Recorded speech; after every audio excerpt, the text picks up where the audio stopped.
സഹോദരീ സഹോദരന്മാരെ, നിങ്ങൾ ഭൂമിയുടെ ഏത് കോണിലാണെങ്കിലും ആ ദിവ്യശക്തികൾ നിങ്ങളെ തേടി കണ്ടുപിടിച്ചുകൊണ്ടുവരും. നിങ്ങൾ പിന്നീട് ചെയ്യാമെന്ന് കരുതി മാറ്റിവെച്ചിരിക്കുന്ന, അപൂർണമായി നിലനിർത്തിയിരിക്കുന്ന ആ കാര്യങ്ങളൊക്കെ ഇല്ലേ, അവയൊക്കെ നിങ്ങളെ കൊണ്ട് ഈ ജന്മത്തിൽ തന്നെ നിർവഹിപ്പിച്ചിരിക്കും.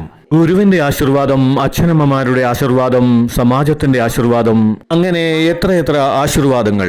പക്ഷേ ഈ ജന്മത്തിൽ തന്നെ നിങ്ങൾ നിങ്ങളുടെ ഗുരുസത്തയുമായി, ഗുരുശക്തിയുമായി നിങ്ങൾ ബന്ധപ്പെട്ടിരിക്കുന്നു എങ്കിൽ അതിലും വലിയ സൗഭാഗ്യം നിങ്ങൾക്ക് മറ്റൊരിടത്തു നിന്നും ലഭിക്കില്ല. ഭഗവാൻ ഇതാ നിങ്ങൾക്ക് രണ്ടാമത് ഒരവസരം തന്നിരിക്കുന്നു. വരൂ മക്കളെ, വരൂ, എന്നിട്ട് എനിക്കായി പ്രവർത്തിക്കൂ. നിമിത്തമായി നിന്ന് പ്രവർത്തിക്കൂ. എനിക്കായി പ്രവർത്തിക്കുമ്പോൾ ഞാൻ നിങ്ങൾക്ക് സംരക്ഷണം നൽകുന്നു, അഭയം നൽകുന്നു, മാർഗദർശനം നൽകുന്നു.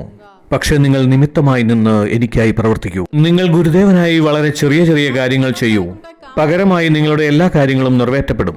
ഗുരുദേവനായി ചെറിയ ജോലികൾ ചെയ്യൂ, പകരമായി സകല കാര്യങ്ങളും നേടൂ.